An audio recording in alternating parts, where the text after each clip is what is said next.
What's good, family, and happy Thanksgiving to you and yours. Welcome to the Betting Exchange live on MSG, where we debate the picks for tonight's action and take you through the process on how we got there. Katie Mox, Erik Coleman, Jeff Johnson, and you locked right into MSG Studios, ready to get some dinner, get some more dinner, and talk about everything going on this NFL Sunday weekend, this opening weekend. That's a whole lot of bets going on. Katie, how you feeling? I'm feeling pretty good, and I'm ready to feast, not only on food, but on these bets here. It's my first Thanksgiving in New York, so I'm happy to be here. Love to see it. Nice. I'm ready as well. You know, we got a great slate of games for this weekend. It's time to get down. That's right. right. And if there's anyone who's going to have us eating out of the palm of our hands with these bets, all the way in Beemore, our sports betting expert, Alex Glaze. Alex, what's going on, man? What's up, Jeff? Very thankful for y'all for having me, because you just got me out of dish duty. So thank you. Love it. Well, you may be out of dish duty, and I'm sure most of you are enjoying your second or third course meals right now, but that doesn't mean that it's too early to pregame for the Sunday games. And we have a marquee matchup with the Indianapolis Colts taking on the Tampa Bay Buccaneers. Now, the spread here is 3. The Colts, one of the hottest teams in the NFL right now, having just obliterated the Bills 41-15. Now, the Bucs, we know what they did to the Giants on Monday night. That wasn't pretty as well. And they've got Tom Brady. So I want to know from you guys, what is your best bet for this game? I'll start with you, Jeff. I'm rolling with the favorites, laying down the 3 points for the Bucs. Listen, for me, it's all about Tampa Bay's rush defense versus Jonathan Taylor, who decided to go Super Saiyan over the last game, scoring 5 touchdowns, doing all the things. I think if they can contain that, I can get this 4 or more. Now, Indy right now is 18th in passing yards, and I believe they will have Gronk back. Yeah. Gronk is back in the building this Sunday, so that's more weapons for Tom Brady and that offense. And they're tough. They're not going to get bowled over like some of these other teams now. I think they'll be able to withstand it and get a game on the road and get me 4 points or more. Nice. Well, the reason Indy is 18th in passing is because they don't need to pass the ball. They just run it behind the bullies up front. The big fellas up front, Eric Fisher, Quentin Nelson, these guys are dominant up front, and they control the line of scrimmage. And when you get down to the nitty-gritty, when it's late November, December football, that's what matters, is that offensive line. The offensive line of the Colts was so good against Buffalo. Carson Wentz only had to throw for 106 yards to put up 41 points against the great defense in the Buffalo Bills. Jonathan Taylor, the leading rusher in the NFL right now, and it's all because of the big fellas up front. I'm going with the Colts. All right, going with the big fellas up front. So we've got 1 Bucs and 1 Colt. Who are you agreeing with, or what are you riding with, Alex? I'm rolling with Erik, and I'm going to take the points with the Colts. They're just a hotter team right now. They've won 5 of their last 6. The defense for the Bucs has played great. They look great on Monday night against the Giants. I mean, take that for whatever it's worth. But the Colts are going to be a much different game for them. They're averaging 5.2 yards per rushing attempt. They're going to give the ball to Jonathan Taylor a lot. And the Bucs have been great against the run this year, giving up only 3.8 yards per attempt. That ranks 2nd in the NFL, but they have not faced a team quite like the Colts that are going to just try to run it right down their throats. And the Colts have really thrived in this role as underdogs. 4-0 in their last 4 games as dogs, while the Bucs 0-5 on the road this season. So I'm going to take the points with the Colts. All right. Well, like most probably dinners right now, Thanksgiving, we're a family divided here. And I am riding with you on and the Bucs minus the 3. And really, I mean, like you said, it's going to be Jonathan Taylor versus the defense, the rush defense with the Bucs. And I believe that they're up to this task here. And the reality is, I bet against Tom Brady on Monday night, and it didn't work out well for me. I bet against him in the Super Bowl, and it didn't work out well for me. I followed the trends, and it didn't work out well for me. So I'm trying something different here. I'm taking the Bucs minus 3. All right, I've got a question for you about Rob Gronkowski. So the return of Gronk, it was good for Tom Brady and the Bucs on Monday night. What effect does Gronk have on the Bucs offense, and how does that, affect your bet? Well, there's several layers to the effect of Rob Gronkowski. He's a big target. He's 6'7", huge wingspan. You think of me, I'm a safety. I'm 5'11". Anytime the ball's thrown up in the air, he can just box me out like his basketball. Yeah. And he's a distraction. He takes away from the coverage on Mike Evans on the outside. He gives him one-on-one coverage. So, besides the fact that he's great in the red zone, he also gives the other players around him good opportunities. Yeah, absolutely. All right, Alex, I've got one for you about Jonathan Taylor. He became the 16th player in the NFL history to have 5 touchdowns in just 1 game. With his hot hand, are you riding with any of his prop bets this weekend?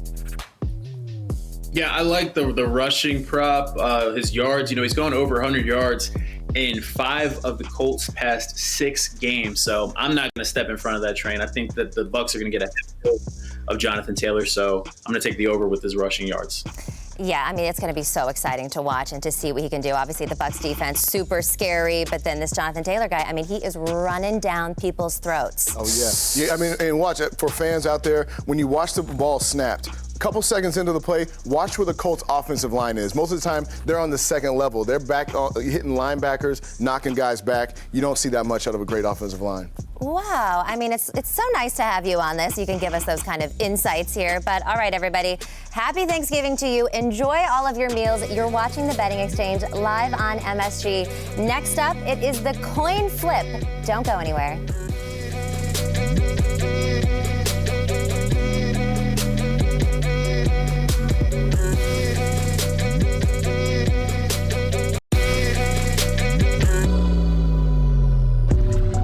Welcome back to the Betting Exchange, and it's time for us to play the coin flip. We got some of the most evenly matched matchups coming up this Sunday, and some debates that we have where our hosts are going to take either side of this debate and figure out who can make the best case for why you should bet with one of these teams or one of these players. Are you ready to begin? Ready. All right, let's go. So the first matchup is Erik versus Katie. So Erik is going to argue in favor of the Rams. Rams are playing the Packers. Katie has the Pack. We got the spread is at 1 point. It's just 1 point. Real close. So which way are you going to go? Erik, start it off. All right, I'm going to go with the Rams. And listen, Matthew Stafford spent years getting dominated at Lambeau Field with the Detroit Lions. Now he went over to the West Coast, and he's coming back with backup. He has a great defense. He has one of the best pass rushes in the NFL. Aaron Donald, Von Miller, and he has coverage. He has a guy by the name of Jalen Ramsey who can defend against Devontae Adams. Now, the rest of the receivers I can't speak for, but that's what he has. Offensively, Cooper Kupp, I think that Matthew Stafford is coming off a bye right now. He's going to get back on track to his true form. Yeah. All right, well, I'm taking the Packers on this one. It's no real surprise. I've been hot on the Packers pretty much all season. I think it's the revenge, for Aaron Rodgers. I actually have them going all the way to the Super Bowl. But let's just look at against the spread between these two teams. The Rams, they're 4-6. The Packers are 9-2. Rams, of course, coming off of that really ugly loss to the San Francisco 49ers, 30-10, I think it was. Something real embarrassing there. And I know that they're going to want to get back in this, and I agree with everything that you said. But they got to go all the way to Lambeau, and it is freezing there. Aaron Rodgers coming off of a divisional loss himself. He's going to win big at home today. I like the Packers minus the 1.5. Also, the last 10 games between these two teams, Packers are 7-3, and they've covered the spread 8 times. Go, Pack, go. Ooh, I like the debate is getting spicy. It's spicy. And Alex, next up is me and you. We're arguing MVP odds. Right now, plus 1,000. Dak Prescott and Matthew Stafford. You rolling with Dak, and tell me why it's best to bet on him. Yeah, I'm rolling with Dak. A ton of value on him right now. He could have taken a real step forward in this MVP race if the Cowboys were able to show up against the Chiefs. Obviously, that didn't happen, so Dak kind of fizzled out a little bit there. But at 10-1, still a lot of value there with him. He's got the 3rd best odds behind Tom Brady and Josh Allen. So, if you look at his schedule, he's got a favorable schedule coming up. If he can put together big numbers and that Cowboys offense can produce, and Tom Brady maybe has a bad game or two over these next 6 games, I can really see Dak Prescott taking this MVP. He's going to win Comeback Player of the Year, but he can take MVP as well.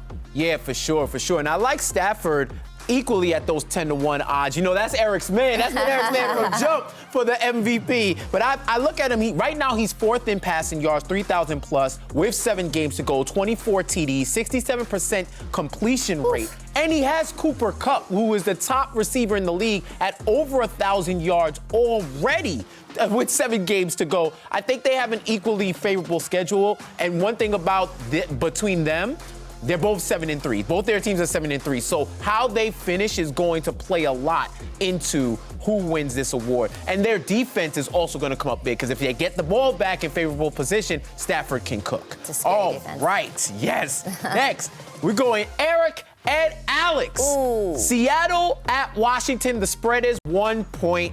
Erik, you're going for Seattle. Tell us why. Ooh, this is going to be tough to argue after the way Helinski is playing. But I'm going to rock with Seattle. And listen, Russell Wilson is everybody knows how great Russell Wilson is. Since his injury, coming back, he's been terrible. He has not been the same. He's been off the mark as we expected. He hurt his finger. Yeah.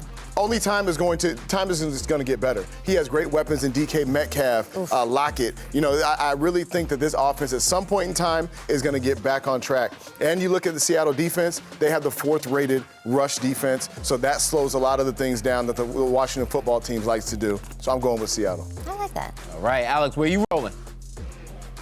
I'm going with the Washington football team.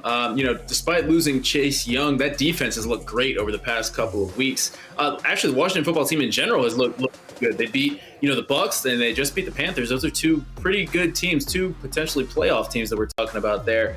And the Seahawks, they're just going a different direction. They just lost to Colt McCoy, just not good things happening there. You mentioned Russ, he hasn't looked great. He hasn't looked like himself, but the Seahawks for the past couple of years, they've only been as good as Russell Wilson has been, and he hasn't been great. So the Seahawks, not great. So I'm going to roll with Taylor Heineke. He's balling. I love how he whispered Colt McCoy like it was like, oh, you know who you just lost to? So yeah, I love that debate. And the last one, me and Katie, we're going for most receiving yards in the NFL this season. Katie's got Devontae Adams. I got Justin Jefferson. I'll set it off because I think I have the harder one to make. Because anyone who has Aaron Rodgers, that is somebody who looks like they're going to be on top. But Justin is 4th in receiving yards right now, only about 50 behind Devontae right now. He leads his team in targets, and he has much less targets than Devontae and closing that gap, right? And I think strength of schedule is what I'm going to lean on the most because they're playing the Bears twice. Nice. Down the stretch. So if there's any room to make up in that receiving race, I think he can make it there.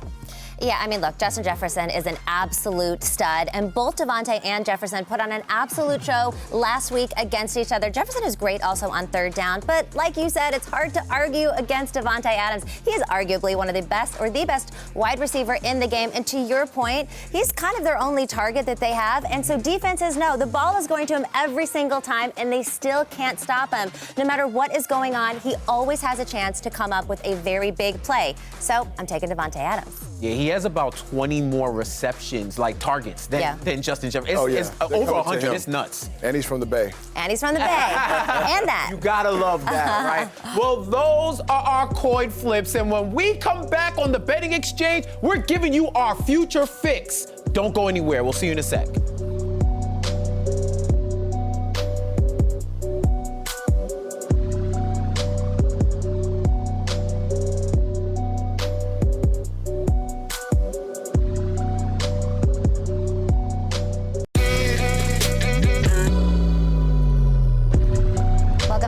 Exchange, and we are going to look into the future right now and get you your futures fix.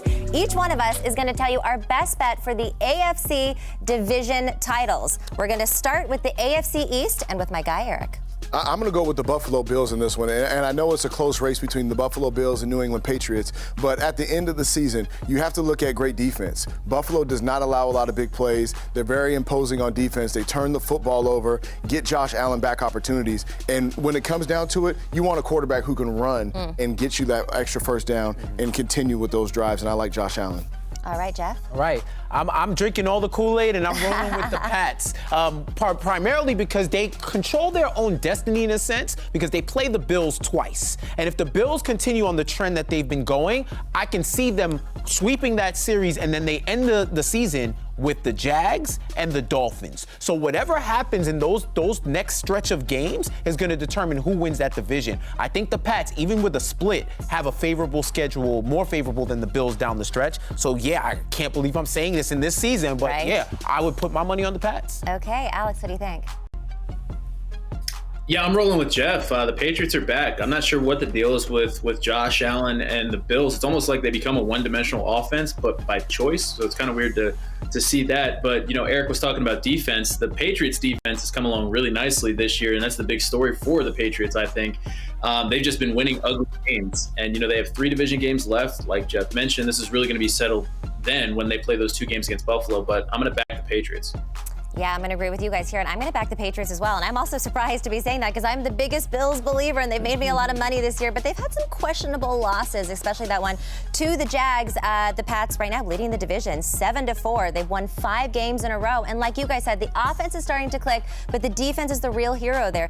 The defense ranks first in scoring defense and third in opponents' yards per play. So at plus 130, I'm also going to take the Pats. Moving on to the AFC North. Erik, who you got? AFC North, I'm going to go with Baltimore. Listen, I know that Cincinnati's coming on, but Baltimore's been there before. This team is seasoned. Lamar Jackson is going to come through. He's going to come on once he gets back healthy and on the field. I like Jim Harbaugh, his run-first mentality. They play tough defense, so I'm going to go ahead and go with the Ravens. Okay, Jeff? All right, I'm going to roll with the Bengals. I like their value, and I've also been invested in them because I have Burrow and Chase on my fantasy team. So I've been watching them closely, and they have a lot of control over whether they're going to make the playoffs because they play the AFC West primarily at the end. So depending on how the schedules flip out, they can favorably get ahead of them and win tiebreakers and all that. But they also play their division once each, of Pittsburgh, Baltimore, and Cleveland, I believe. They only play them once, where the other teams in the division have to play each other more than once and multiple times. Yeah. So I think with everything and with the tiebreakers, they can get ahead. And at plus 300, yeah, I'll take that.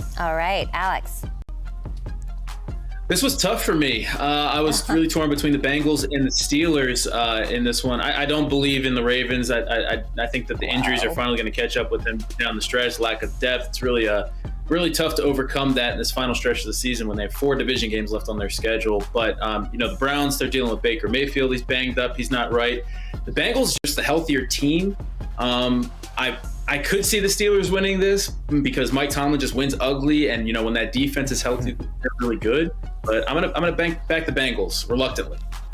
All right, well, I am reluctantly going to back the Bengals as well. This is at plus 300. Now, the AFC North has been absolutely crazy. It changes from week to week who's leading this division. It used to be that Baltimore and Pittsburgh were always going to win this, and that is not the case this year. Joey B putting up a fight here. Bengals are only 1 game behind the Ravens, and like you said, Alex, they're banged up, and they've been really inconsistent, so I don't have a whole lot of faith in them, and I don't have a whole lot of faith in Big Ben. I do in Mike Tomlin, but not really in Big Ben, so I'm going to take the Bengals plus 300. Moving on to the AFC South. AFC South, I'm going to go with the Titans right here. They're a team, they control their own destiny right now. And much like the Indianapolis Colts, they play that nice brand of football that I like. They control the line of scrimmage on the offensive side of things.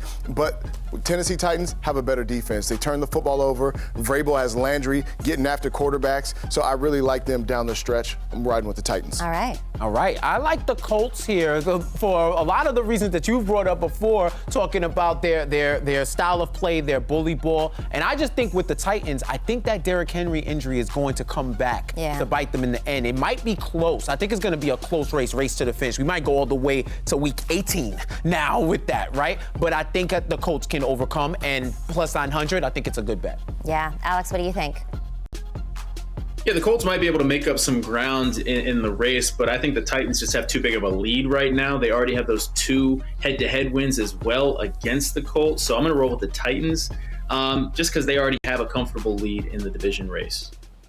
Yeah, look, I mean, like you said, the Titans are ahead by so much. I just can't get myself to do the minus 700, so I'm backing the Colts as well on this at plus 900. Now, I've been a little bit of a Colts believer all year. Originally this season, I took them to go over their win totals, and then I had them last week as an underdog to make the playoffs, and now I'm really banking on them, and I'm going with them to win the division here. They are 2 games behind the Titans, but they have a very easy schedule coming up, so I think they can kind of creep up there, so plus 900, let's get it. AFC West. AFC West going to LA Chargers. I'm a big believer in Justin Herbert. They have a great defense. All their losses that they've had so far this season, a lot of them have been on self-inflicted wounds. Once you get those figured out, this team is going to be very dangerous. All right, well, for me, we keep talking about these Chiefs. Well, now we're going to bet on them. I'm going to roll with them right now. I'm going to roll with the Chiefs. I think they're catching fire at the right time. I think that they are a team that everybody was sleeping on because they were doing so poorly. And now that they're on the up and up, and this is such a close race, I'll go with who's been there before. All right, real quick, Alex, what do you think? This division comes down to December 16th when the Chiefs go on the road to play the Chargers. I'm backing the Chiefs. I believe that they are back. Yeah, I'm going to back the Chiefs on this one, too. Even though I said I wasn't going to bet on them anymore, like you said, they are peaking at the right time, and the rest of the division is absolutely imploding. It's hard not to back Patrick Mahomes when you look at his entire history here, so I'm going to go with the Chiefs as well. That's at -135. That is your futures fix, everybody. How are we feeling? I feel great. We'll see. Yeah, we'll see. All right. You're watching The Betting Exchange live on MSG, and we will be right back.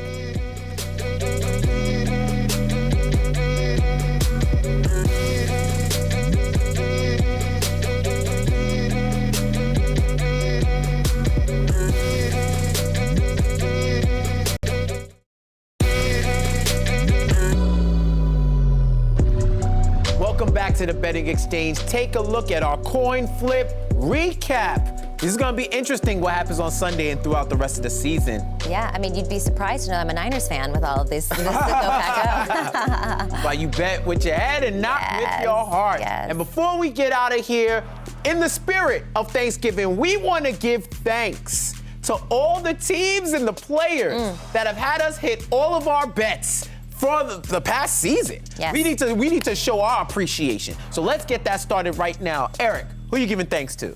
I'm giving thanks to the Kansas City Chiefs, and not for the reasons you guys all think. They kept me humble all season. At the beginning of the season, I put all my money on the Chiefs. The Chiefs are going to come out of it. They're going to come out of it, and they let me down every time. Now you're helping me make some money. And thank you. I thank you for that. Thank you for humility. Well, Erik is a better man than I am because I'm taking the Bills because they made me a lot of money this year. The Bills team totals, if you were following our New York Short Shots, you should be thankful as well because the Bills hit over 30 points 6 times this season. We love it. The short shot was the shot for the Buffalo Bills, so thanks to them. Alex, who are you giving thanks to? I'm thankful for Steph Curry and the Warriors. You know, I tweet out college football, NFL pick. Usually I keep the NBA plays to myself, but the Warriors 12-4-1 against the spread this season. And I'm also holding on to a Steph Curry MVP ticket right now. Got it at 9-1 at the beginning of the season, now 2-1. Most bet on player and the most tickets and money on him right now. So I'm loving life. I love Thank you, that. Steph. Thank you, Steph. Yeah, that's a big thanks to Steph. And for me, I'm sending my thanks all the way to the A and Cordaro Patterson, not only for hitting on my fantasy squad, being able to be slotted as a running back and wide receiver, one of the most versatile players in fantasy, but he's also hit for me on this show too. Receiving yards, anytime he needs. I have won all because of that, man. If I ever see this guy somewhere, you get a drink from me, you know why. Well, I'll run this back to you and let you know. So that is it. That is our giving thanks. I'm thankful for every one of you for being on this set and making this a phenomenal experience. And thank you to Alex, because Alex, as a sports betting expert, has held us down throughout the season too, man.